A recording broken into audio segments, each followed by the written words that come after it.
Kabanata 1081. Si Idol ay tumawa at umupo sa upuan sa hardin. Matapos mag-isip sandali, tinanong ni Severin, ilan ang sumunod sa iyo dito? Tumango si Idol. Halos lahat ng miyembro ay nagpasya na sumama. Ilan lang ang naiwan sa Weymouth City para alagaan ang kanilang mga magulang kaya nagpasya silang umalis sa hall. Sinabi ko sa mga miyembro na maghintay sa labas. Tumango si Severin at ipinakilala sina Diane, Megan, at ang iba pang miyembro ng pamilya kay Idol at sa natitirang miyembro ng Cannes Hall. Pagkatapos noon, pumasok si Diane sa villa para maghanda ng merienda at inumin para sa kanila, habang si Severin naman ay tinawagan sina Larry, Rachel, at ang iba pa para papuntahin doon. Nang matapos iyon, bumalik siya para maupo kasama si Idol. Nilabas niya ang isang porselanang bote at iniabot iyon kay Idol. Ang antas mo at ni Alicia ay masyadong mababa. Mayroong 30 pangalawang grado na mababang uri ng alchemical pills dito. Ito mismo ang kailangan ninyo para makagawa ng breakthrough. Kunin mo ito. Ang dami ng alchemical pills. Nagulat si Idol matapos niyang tanggapin ang mga pills na ibinigay ni Severin. Magagamit niya ang mga ito para tumaas ang kanyang antas. Sa ngayon, matatag na ang kanyang antas sa level 1 Warrior King. Kung makakain siya ng 2 pang alchemical pills, sigurado siyang hindi magiging problema para sa kanya na maging level 3 Warrior King. Ang galing niyan, Dad. Magkakaroon ka ng isa pang breakthrough gamit ang mga alchemical pills. Hindi magiging problema na maabot mo ang level 3 o kahit level 4 Warrior King kaagad. Masaya rin si Alicia para sa kanyang ama. Ang sinabi ni Severin pagkatapos noon ay nakapagbigay sa kanila ng sorpresa na hindi nila inaasahan. Masaya niyang sinabi, kailangan ninyong magsanay pa ng mas mabuti. Idol, ikaw ang pinakamahina sa lahat ng ibang Hall Masters. Ano? Napatigil si Idol. Dati, pangarap lang niya ang maging isang Warrior King. Isang antas na hindi niya inisip na maaabot niya. Tuwang-tuwa siya nang maging level 1 Warrior King siya. Ngunit, nasira ang kasiyahan ng sabihin ni Severin na kahit na Warrior King na siya, siya pa rin ang pinakamahina. Huwag kang mag-alala, gagawin ko ang lahat para mag-improve. Tumango si Idol at maingat na inilagay ang porselanang bote sa ligtas na lugar. Ilang sandali pa, dumating na sina Larry at ang iba pang Hall Masters. Supreme Leader, nandito na kami. Natagpuan mo ba ang Cannes Hall? Tanong nila nang sabik pagdating nila sa villa. Bahagyang ngumiti si Severin at ipinakilala si Idol sa lahat. Oo, ito si Idol, ang Hall Master ng Cannes Hall. Ito ang anak niyang si Alicia. Ito naman ang kanilang Grand Elder. Pagkatapos noon, ngumiti siya at nagsabi, Larry, kayo na ang magpakilala. Lumapit si Idol at nagsabi, Hi. Ikinagagalak kong makilala kayong lahat. Nasa iisang bangka na tayo ngayon. Sa palagay ko, ang hall ko ang pinakamahina at may pinakamaliit na bilang ng miyembro na 800 lang. Sana magtulungan tayo sa isa't isa sa hinaharap. Ako si Idol at ito ang anak kong si Alicia. Tumawa si Larry. Ikinagagalak kang makilala. Nasa iisang grupo na tayo ngayon. Ako si Larry ng Draco Hall. Ito naman si Blade, ang aking kanang kamay. Nang matagpuan kami ng Supreme Leader, napakahina rin namin. Pagkatapos naming makatanggap ng tulong mula sa kanya, gumaling ang aming kakayahan. Tama iyon. Utang namin ito sa Supreme Leader. Si Mick naman ang nagpakilala. Ngumiti siya. Ako si Mick mula sa Moss Hall at siguro ako ang pinakamatanda dito. Ito ang anak kong si Candy. Lumapit si Gracie at nagsabi, ako si Gracie mula sa Equus Hall. Ito si Tylo, ang aking Grand Elder. At sila naman ay, ako si Rachel mula sa Serpent Hall. Hindi mo na kailangang maging mahiyain. Magkakampi na tayo ngayon at gaya ng sinabi mo, magtulungan tayo sa hinaharap. Malapit lang tayo sa isa't isa. Magpalitan tayo ng contact numbers mamaya, sabi ni Rachel na may ngiti. Oo, gawin natin iyon. Saan kayo nakatira? Pwede ba akong bumisita kapag libre ako? Tuwang-tuwa si Idol na makilala ang ibang Hall Masters. Napakabait at maalalahanin nila. Sa isip-isip niya, hindi na siya nag-iisa ngayon. Samantala, inilabas ni Severin ang 10 pirasong second-grade high-rank alchemical pills at ibinigay kina Larry at sa iba pa. Kunin ninyo ang mga pills na ito at magsanay ng mabuti para agad kayong maging level 9 Warrior Kings. Sa ganoon, masasabi kong natupad ko na ang bahagi ng aking misyon, masayang sabi ni Severin. Si Larry, Nick, at ang iba pa ay nasa level 6 Warrior Kings na. Hindi na sila ganoon kalayo para maging level 9 Warrior King. Samantala, si Rachel ay nasa level 7 Warrior King na. Mas madali para sa kanya ang maging level 9 Warrior King dahil siya ang may pinakamataas na antas sa kanilang lahat. Samantala, sa Stormy Moon Sect, nakakunot ang noo ni Meldrick. Mahigit 10 araw na mula nang umalis si Ronnie para patayin si Severin. Sa teorya niya, dapat nakabalik na siya pero hanggang ngayon ay nawawala pa rin siya. Niwala man lang balita si Meldrick mula sa kanya, kaya nagsimula na siyang mag-alala. Nag-uusap sila ni Draven sa hardin nang bigla niyang mapansin na parang may mali kay Meldrick. Nagtaka siya at nagtanong, Meldrick, may iniisip ka ba? Bakit parang hindi ka masaya? Tumingin si Meldrick kay Draven at nagsabi, kung hindi ako nagkakamali, pumunta si Ronnie sa Southlink City para patayin si Severin, dahil si Severin ang pumatay sa anak niya na si Brandon. Si Ronnie, siya ang protector ng sekta kaya siguradong mataas ang antas niya. Baka patay na si Severin ngayon. Natuwa si Draven nang malaman niyang si Ronnie pala ang pumunta para patayin si Severin. Ngunit umiling si Meldrick. Medyo nag-aalala ako ngayon. Mahigit 10 araw nang wala si Ronnie at wala akong natanggap na balita mula sa kanya mula nang umalis siya. Natatakot ako na baka may masamang nangyari sa kanya. Imposible. Hirap tanggapin iyon ni Draven. Ano ba ang antas ni Ronnie? Level 7 Warrior Emperor siya, sagot ni Meldrick. Si Severin ay halos level 3 o level 4 Warrior Emperor lang. Kung level 7 Warrior Emperor talaga si Ronnie, wala siyang laban. Matapos mag-isip, sinabi ni Draven, baka nag-iisip ka lang ng sobra. Posibleng pumunta si Ronnie sa ibang lugar matapos niyang patayin si Severin. Huwag kang mag-alala, sigurado akong babalik siya makalipas ng ilang araw. Sa huli, pinilit ni Meldrick na ngumiti at inisip na maaaring tama ang sinabi ni Draven. Tumanggaw siya na may pagsang-ayon. Siguro nga masyado lang akong nag-iisip. Hindi naman dapat mahirap na gawain para sa isang level 7 Warrior Emperor ang pumatay kay Severin. Kahit pa minamaliit natin si Severin, imposibleng madaling matalo o mapatay ni Severin si Ronnie, hindi ba? Tiningnan niya si Draven at nagpatuloy. Dahil minsan nang iniligtas ni Severin si Sofia, walang balak ang leader ng sekta na maghiganti kahit pinatay ni Severin ang ilang miyembro ng sekta. Kaya ginagawa ito ni Ronnie ng palihim sa likod ng leader ng sekta. Panatilihin mo na lang ang lihim na ito sa ating dalawa, okay lang ba? Tumanggo si Draven. Kung talagang nag-aalala ka, maaari kong tawagan ang ama ko at ipasuri sa kanya. Gobernador ng South County si Severin. Kung patay na siya, siguradong magiging malaking kaguluhan iyon. Kaya hindi magiging mahirap alamin kung buhay pa siya o hindi. Tumanggo si Meldrick. Sige, salamat sa tulong mo. Sa mga oras na iyon, inutusan ni Severin si Idol na maghanap ng matitirhan. Pagkatapos, sinabi niya kay Megan na magpareserba ng hapunan para lahat sila ay makapagsalo-salo bilang pagtanggap kina Idol at sa iba pa.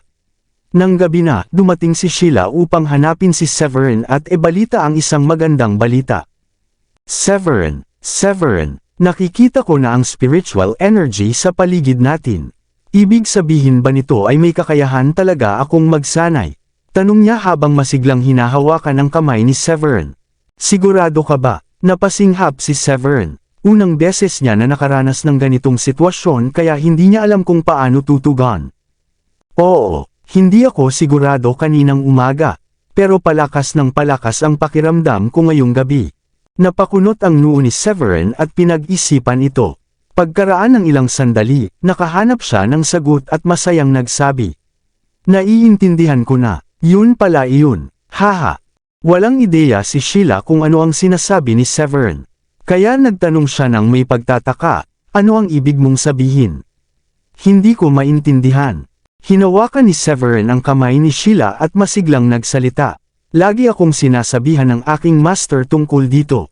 May ilang tao sa mundong ito na may kakaibang konstitusyon na nagbibigay sa kanila ng kakayahang magsanay ng mas mabilis at mas epektibo kaysa sa iba. Ako mismo ay may 9 body constitution. Ikaw rin ay siguradong may espesyal na constitution. Pagkatapos nating magkasama kagabi, nagising ang constitution mo at nagkaroon ka ng attainment. Ganun ba? Ibig sabihin ba nito ay maaari na akong magsanay para tumaas ang aking attainment? At mas may talento ako. Masayang tumalon si Sheila nang marinig yun. Oo, sa wakas, makakapagsanay na rin ako. At may talento pa ako. Agad na namula ang kanyang mukha. Pero hindi ko akalain na ganito pala ang paraan para magkaroon ako ng attainment. Ngumiti si Severin. Ako rin. Hindi ko alam na ang pagiging magkasama natin ay magpapagising sa constitution mo at magbubukas ng attainment mo. Bigla namang nakita ni Diane sina Severin at Sheila na magkasama. Kaya lumapit siya at nagtanong, "Hoy, ano ang pinag-uusapan ninyo? Mukhang masaya kayong dalawa." Narinig ni Sheila ang boses ni Diane at dali-daling tumakbo papunta para hawakan ang kamay ni Diane ng masigla. "Diane, may attainment na ako. Nakikita ko na ang spiritual energy sa paligid natin. Hahaha, ang galing nito. Sigurado akong magiging profound master ako agad." Talaga, masaya si Diane para sa kanya ngunit nagulat din. Pero hindi ba sinabi mo noon na wala kang attainment? Bakit bigla ka nagkaroon ngayon? Nakahanap ba si Severin ng kayamanan para baguhin ang constitution mo? Sa oras na iyon, nahiya at nag-alinlangan si Sheila. Nagpasya siyang ibulong na lang ang sagot sa tenga ni Diane kaysa sabihin ng malakas. Napatawa si Diane nang malaman ang totoo. Hindi ko akalain na gumagana pala iyon. Kung alam ko lang, sinabi ko na kay Severin na makasama ka niya noong tinanggap ka niya. Siguro level 1 profound master ka na ngayon. Huwag mong sabihin yan. Gusto kong mangyari ito ng natural, at hindi dahil sa isang espesyal na ayos. Namula ang mukha ni Sheila dahil sa hiya. Gayunpaman, hindi inaasahan ni Severin na makita si Gracie na bumalik matapos lamang itong umalis. "Gracie, bakit ka bumalik?" Tanong ni Severin na nakakunot noo at nagtataka. Sumagot si Gracie, "Nakakuha ako ng magandang balita kaya agad akong pumunta rito para sabihin sa'yo." "Oh, may balita ka na ba tungkol sa ibang halls?" Ngumiti si Severin. Iyon ang pinaka-inaasahan niyang marinig. Tumango si Gracie. "Oo, sinabi ng tao ko na natagpuan nila ang lokasyon ng Taurus Hall. Nasa isang lungsod ito na tinatawag na Skysian City sa Orto County, na nasa ilalim ng Skydrop Province." Nasa Skysian City ng Orto County. Ulit ni Severin. Lumabas ang ngiti sa kanyang mukha. "Magaling ang ginawa mo. Pakiruarden ang mga taong nakahanap ng balitang ito." Bahagyang ngumiti si Gracie. "Huwag kang mag-alala. Gagawin ko iyon. Tungkulin naming magtrabaho para sayo. Umaasa rin kami na matulungan kang mahanap ang natitirang hall sa lalong madaling panahon." Tumango si Severin. Kita niya na si Gracie ay isang mabuting katuwang at sinisikap nitong matapos ang mga ipinag-uutos niya. Ngumiti siya. "Magsanay ka ng mabuti para agad kang umabot sa level 9 Warrior King. Kapag lahat kayo ay nasa level 9 Warrior King na, kakailanganin ninyo ng oras para palakasin pa bago lumipat sa susunod na yugto. Kapag dumating ang oras, ibibigay ko sa inyo ang alchemical pill na kailangan ninyo para maging Warrior Emperor." "Salamat, Supreme Leader. Magsasanay kami ng mabuti." Masaya si Gracie. Kapag naging Warrior Emperor sila, magiging kabilang sila sa pinakamalalakas na tao sa mundong ito. Kabanata 1085. Supreme Leader, aalis na ako. Matapos iulat ni Gracie ang balita, nagpaalam na siya kay Severin habang nakakaramdam ng pagkainggit kay Sheila. "Sige, gabi na rin. Umuwi ka na at magpahinga." Tumango si Severin. Umalis na si Gracie sa villa. Paglabas niya, napabuntong hininga siya ng malalim. Naiinggit talaga ako kay Sheila ngayon na tinanggap na siya ni Severin. Sayang, limitado lang ang pagkakataong makasama ko siya. Nagtataka ako kung magkakaroon ba ako ng tsansa kung mas madalas kaming magkikita. Hindi marami ang tulad ni Severin sa mundong ito na talented at gwapo. Kahit maraming lalaki ang nanliligaw sa kanya dahil sa kanyang kagandahan, wala naman siyang nagustuhan sa kanila. Simula nang makilala niya si Severin, Unti-unti nang nahulog ang puso niya rito. Ang bilis ng oras tuwing magkasama sila, at palagi siyang nakakaramdam ng kaligtasan sa piling nito. Magandang balita ito, malapit niyo nang matagpuan ang Taurus Hall. Congratulations! Masayang pagbati ni Sheila matapos umalis si Gracie.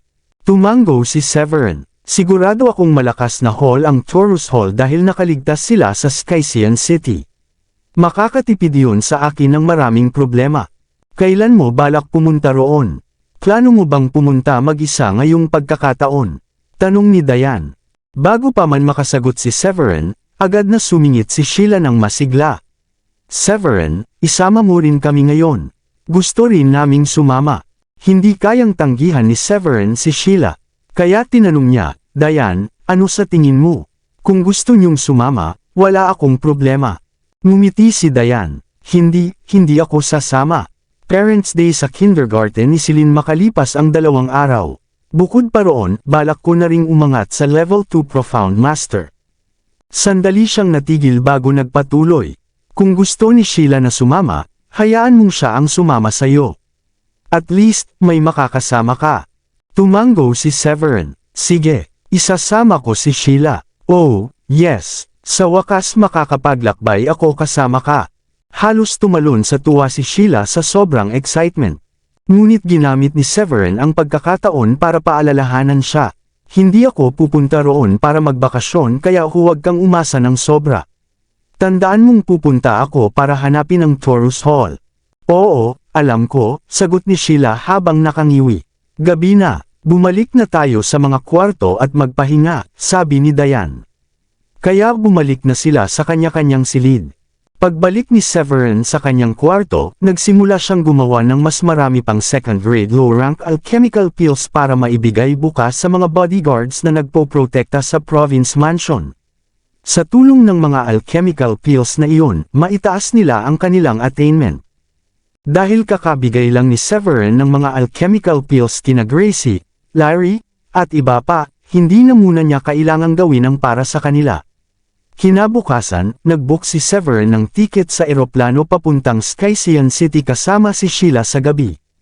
Ang Skysian City ay isang mataong lungsod at mas malaki kaysa sa Southlink City. Wow! Kaya ito ang Skysian City. Una ko lang dito, sabi ni Sheila na puno ng tuwa nang lumabas sila ng paliparan at nakita ang lungsod. Unang beses ko rin dito. Dahil gabi na, maghanap na muna tayo ng hotel na matutuluyan. Pagkatapos noon, pwede tayong lumabas para maglakad-lakad at kumain ng hapunan. Bukas ng umaga, magtatanong tayo tungkol sa Taurus Hall. Iyon ang naging plano ni Severin matapos pag-isipan. Pagkarinig sa plano, namula si Sheila. Nahihiya niyang tinanong si Severin, kung gayon, magkasama ba tayo sa isang kwarto o magkahiwalay? Yamakap si Severin sa bewang ni Sheila habang nakatingin sa mapulang pisngi nito. Siyempre, gusto kong katabi ka matulog. Bukod pa doon, makakatipid tayo ng pera. Nakakainis ka, lalo pang nahiya si Sheila. Ipinilig niya ang ulo at nagtanong, kailangan pa ba nating magtipid gayong ang yaman-yaman mo? Tumawa si Severin, pero mas mapoprotektahan kita kung magkasama tayo. Tignan mo kung gaano ka kaganda. Natatakot ako na baka mapahamak ka kung mag-isa ka lang. Sobrang natuwa si Sheila sa narinig. Ngumiti siya, mas maganda nga ang dahilan na iyon. Papayagan na kitang katabi kung matulog. Haha, ang tanga-tanga mo talaga, tumawa ng malakas si Severin. Maya-maya lang, nakarating sila sa isang marangyang hotel na nasa gitna ng lungsod. Napakunot ang noo ni Severin at nagtanong, Sheila, ilang araw kaya tayo dapat manatili dito? Hindi ko kasi alam kung gaano katagal bago ko matagpuan ang Taurus Hall. Napakunot din ang noo ni Sheila. Nasa iyo iyan. Maaari rin tayong magtagal ng 1 o 2 araw pa matapos mong mahanap ang Taurus Hall. Wala ka namang ibang inaasikaso, di ba? Tumango si Severin. Magandang ideya iyan. Magbubook ako ng 1 linggo. Kung hindi sapat, pwede tayong mag-extend. Kapag nahanap ko na ang Taurus Hall, ibig sabihin 7 na sa 12 halls ang nahanap ko. Mas magkakaroon pa ako ng oras.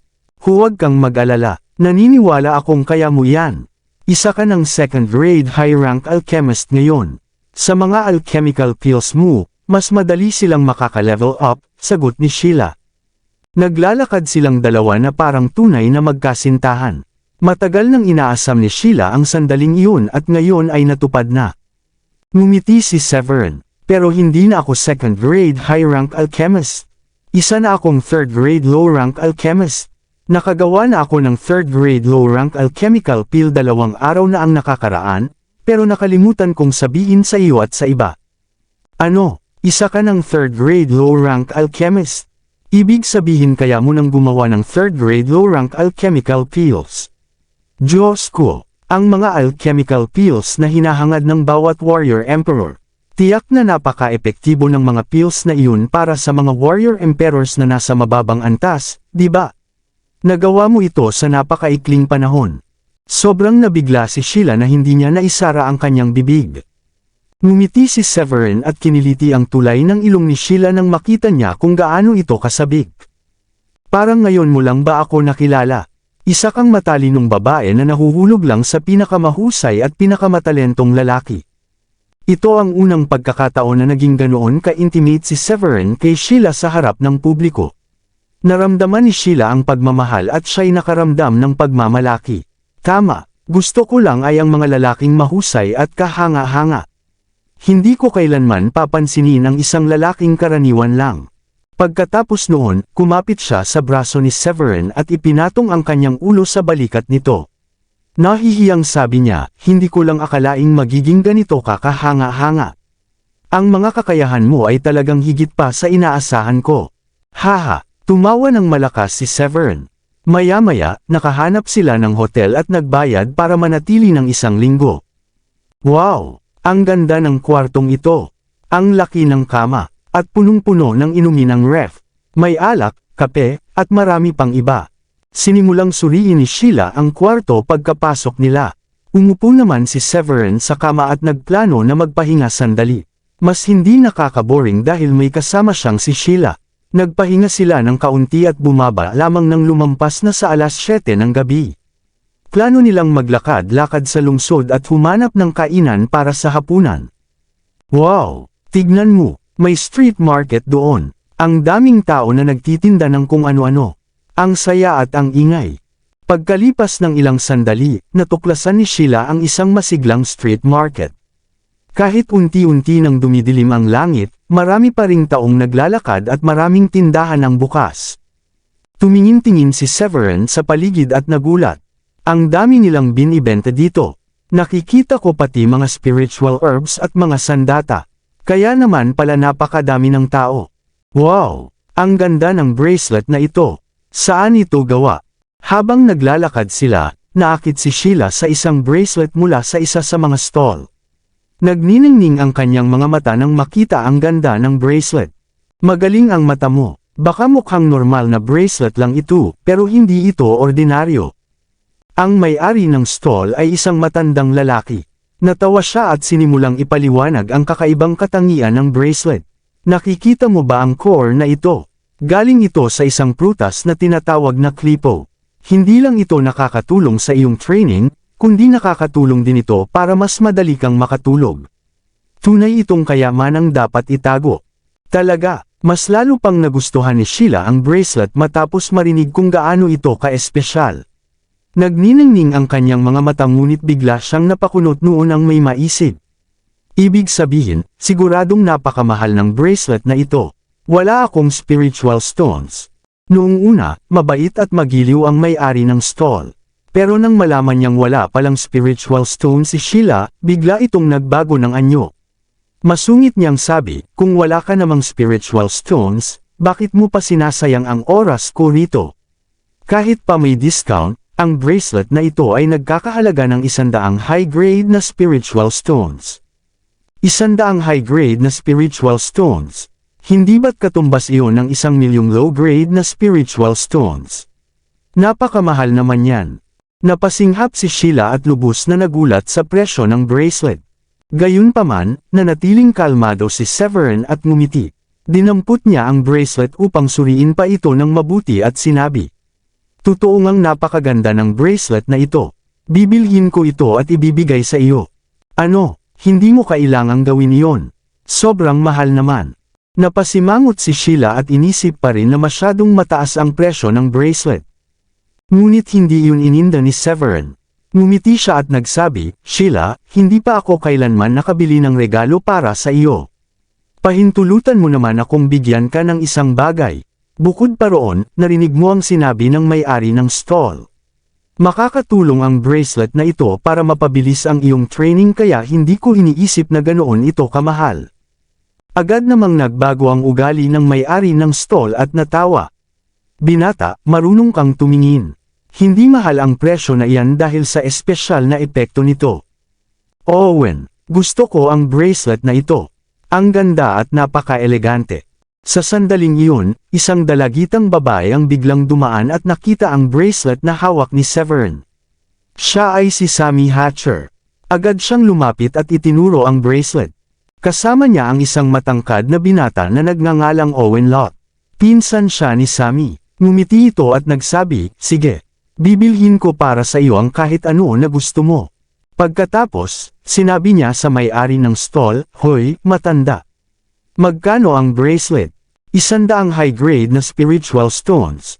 Sagot ng may-ari ng stall na medyo nahihiya. Pero itong gwapong binata rito ang gustong bumili, kaya sinulyapan ni Sammy si Severin. Nagpakitang spoiled siya. So what? Gusto ko ito at gusto kong makuha ito. Anumang bagay na gusto ko, kailangan ay mapa sa akin. Napangisi si Severin. Babae, sobra kang mapilit. Kahit ano pa iyan, laging una ang nakakita. Kami ang unang nakakita ng bracelet na ito at malapit na naming bayaran. Paano ka biglang susulpot at aagawin ito sa amin? Mahigpit na kinuyam ni Sammy ang kanyang kamao at nagsabi, pero hindi nyo pa binabayaran kaya hindi pa iyan sa inyo. Kaya aagawin ko ito sa inyo. Ano ngayon ang magagawa mo? Pagkasabi noon, hinila niya si Owen na nasa likuran niya. Owen, tignan mo. Binubuli niya ako. Bihira lang akong lumabas kasama ka at itong tanga na ito ay binubuli ako. Arg! Naiinis ako. Lumapit si Owen at nagsabi, bibigyan kita ng payo. Huwag niyo nang isipin pang bilhin ang bagay na gusto ng pinsan ko. Hindi niyo kayang banggain kami. Nakita ni Sheila ang sitwasyon at ayaw na niyang magkaroon ng gulo dahil sa kanya. Sinabi niya kay Severin, kalimutan na lang natin. Hayaan mo na lang sila. Ngunit napangisi si Severin, Sheila, nangingibabaw sila sa pagiging bully. Hindi ko hahayaang mangyari iyon. Bakit ko naman ipapasa sa isang bastos at walang muwang na babae ang gusto niya? Pagkatapos, iwinasiwas niya ang kanyang kamay at 200 high-grade na spiritual stones ang lumutang at pumunta sa harap ng may-ari ng stall. Sinabi niya, bibigyan kita ng 200 high-grade na spiritual stones para sa bracelet. Ngayon, amin na ito. Maraming salamat. Maraming salamat. Nagliwanag ang mga mata ng may-ari ng stall at inabot ang kanyang kamay upang kunin ang mga spiritual stones. Hoy, matandang tanga. Gusto mo ba talagang kalabanin ako? Kami ang kukuha ng bracelet na ito at bibigyan din kita ng 200 high-grade na spiritual stones, kapalit nito. Huwag mong tatanggapin ang pera niya. Napasimangot si Owen at matalim na tumingin sa may-ari ng stall. Kasabay nito, naglabas siya ng makapangyarihang aura. Maraming salamat sa lahat ng sumusubaybay. Please subscribe and follow my YouTube and Facebook channel, Filipino Novel. Maraming salamat po. Natakot ang may-ari ng stall dahil sa malakas na aura ng binata. Napakalakas nito na halos mapaluhod siya. Lumabas na ang binatang iyon ay may taglay na kapangyarihan ng isang level 6 warrior king. Malinaw na natakot ang may-ari ng stall at hindi niya nagawang tanggapin ang mga spiritual stones na ibinigay ni Severin. Napangisi si Sammy. Hoy, matanda, alam mo ba kung sino ang pinsan ko? Ang ama ng pinsan ko ang gobernador ng Orto County. Maging ang alkalde ng Skysian City ay kailangang igalang siya. Sigurado ka bang tatanggapin mo pa rin ang spiritual stones ng lalaking iyan? Sigurado ka bang ibebenta mo sa kanila ang bracelet? Saglit siyang tumigil bago nagpatuloy. At hindi ko alintana kung sabihin ko ito sa iyo, pero siguradong mabibigla ka kapag nalaman mo ang tunay kong pagkakakilanlan.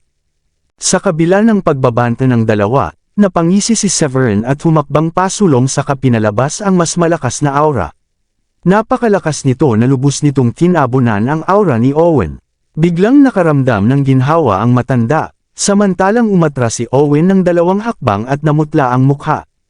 Buwisit, mas mataas pa pala ang antas mo kaysa sa akin. Binubuli mo ako dahil mas malakas ka. Masamang nakatitig si Owen kay Severin. Muli siyang nagbanta, hindi mo ba narinig ang sinabi ng pinsan ko?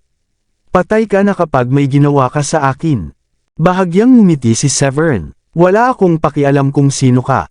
Pero patay ka na kapag naglakas loob kang galitin ako. Pagkatapos, tumanggo si Severin sa may-ari ng stall. Ginoo, pakitanggap na po ng mga spiritual stones. Huwag kayong mag-alala kahit pa-gobernador ng Orto County ang ama niya. Ako ang magpo-protect sa inyo kung may mangyaring masama. Wala akong pakialam kung gobernador siya ng Orto County, hindi siya pwedeng mang-apihin ng kahit sino. Oo, sige, aalis na ako. Alam ng may-ari ng stall na parehong panig ay hindi niya kayang banggain.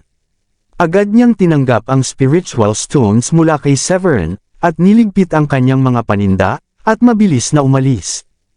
Hoy, ikaw, paano ka naglakas loob na kausapin ako ng ganyan? Alam mo bang walang sino mang nagtatangkang lumaban sa akin sa Orto County? Patay ka na. Ikinuyong ni Owen ang kanyang kamao. Biglang sumirit ang spiritual energy at bahagyang tinabonan ang hindi nakikitang aura ni Severin.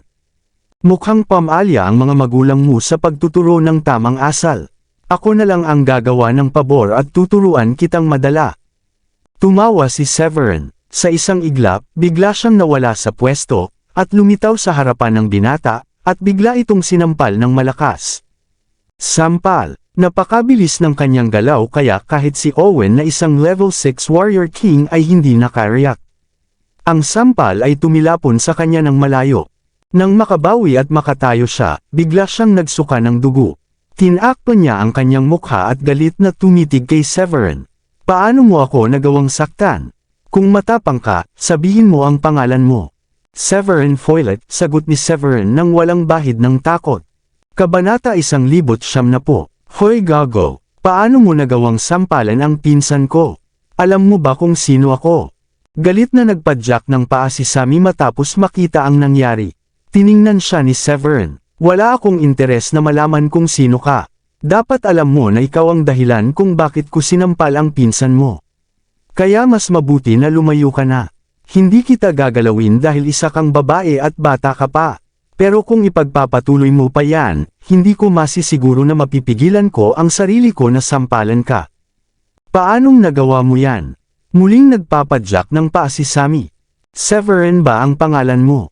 Tatandaan kita. Galit na tumitig si Owen kay Severin sa huling pagkakataon at pinilit na ilayo si Sammy mula roon. Pero Owen, hindi mo pa nagamit ang teknik mo. Isa kang level 6 warrior king. Baka mas mahina siya kaysa sa iyo. Galit na sabi ni Sammy. Ngunit napangiti na lang ng mapait si Owen. Alam kong hindi ko siya kayang talunin. Sobrang lakas ng presensya niya. Ibig sabihin may napakalakas siyang telekinesis. Karaniwang ang mga taong may malakas na telekinesis ay malalakas din. At hindi ko rin nasabayan ang bilis niya. Malamang isa siyang level 7 o 8 warrior king. Kaya siya mayabang ng ganyan. Ano, sigurado ka bang ganoon na kataas ang naabot niya? Nagulat si Sammy nang marinig iyon. Pero agad niyang tiniklap ang mga braso at ngumisi. Wala akong pakialam kung sino siya. Patay siya dahil ginalit niya ako ngayon. Paano niya nagawang apihin ako? Tara na, umalis na tayo. Kailangan nating makahanap ng mas malalakas kaysa sa kanya para patayin siya. Bumalik na tayo sa Province Mansion. Huwag kang mag-alala, Sammy. Nangangako ako na ipaghihiganti kita. Ngumisi si Owen. Severin, maghanda ka. Ipapaalam ko sa iyo na maling tao ang ginulo mo. Samantala, tinulungan ni Severin si Sheila na isuot ang pulse earrings. Napangiti siya. Ang ganda. Bagay na bagay sa iyo ang pulse earrings na ito. Pinilit ngumiti ni Sheila. Oo, napakaganda. Pero natatakot ako na bumalik pa ulit ang dalawa na yon. Hindi ba't sinabi niyang gobernador ang ama niya? Sandaling nag-isip si Severin. Pero hindi ba masarap ang pakiramdam matapos kung turuan sila ng leksyon dahil sa pang-aapi nila sa atin? Ngumiti si Sheila. Oo naman, ang sarap ng pakiramdam. Nakita mo ba ang itsura ng mukha ng babaeng yun matapos mong sampalan ang pinsan niya? Para siyang spoiled brat, pero nag-aalala lang ako na makaapekto ito sa paghahanap mo ng Taurus Hall. Hamalakhak si Severin. Huwag kang mag-alala, karapat-dapat sila. Isa pa, sa tingin mo ba pakakawalan pa nila tayo kahit ibinigay na natin ang Pulse Heiress? May alitan na sa pagitan natin. Ang mga taong kagaya nila ay hindi mabait na basta ka nalang palalayain kapag napasama ang loob nila. Hahanap sila ng iba't ibang paraan para pahirapan ang buhay mo. Sige, kumain na lang tayo ng hapunan. Ayaw nang mag-isip pa ni Sheila tungkol doon. Tinitigan niya ang Pulse Heiress sa kanyang kamay at sobrang natuwa. Para mabili siya ng Pulse Heiress, pinili ni Severin na labanan mismo ang anak ng gobernador. Ano, may nang-ahas na apihin ka at si Owen. At may lalaking sumampal sa kanya. Nalaman ni Terence ang nangyari at agad na tumayo na galit at nakasara ang kamao. Oo, Tito Terence, may nakita akong Pulse Heiress na gusto ko. Inagaw yun ng mga taong iyon sa akin at sinampal pa si Owen. Dapat kang gumawa ng paraan tungkol dito. Hindi ko pa naranasan na insultuhan at hiyain ng ganito sa buong buhay ko. Dagdag ni Sammy, na binago pa ang kwento.